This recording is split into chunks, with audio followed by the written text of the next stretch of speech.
Michael, so many of my clients are young people starting out. They're buying their first home, either individually or with their partners. What what estate planning things should be triggered when you buy that first home? What are the risks and what are the things that people should be thinking about?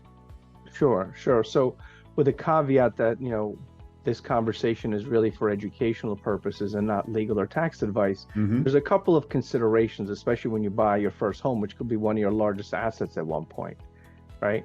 Number one, you make sure that you have it properly titled. When a married couple buys a home and they title it as husband and wife, that's really the best way to provide the maximum level of creditor protection. So that's not often available if someone is not married. It's a conversation to be had. How do we title that residence? Most of the time, a jointly titled residence, David, will pass by operation of law should one of the spouses die. So that alone is not going to impact the will, but it brings up the question, what are the rest of the documents look like? What does your will look like? Are you making provisions for the spouse to provide enough to cover their mortgage on the house?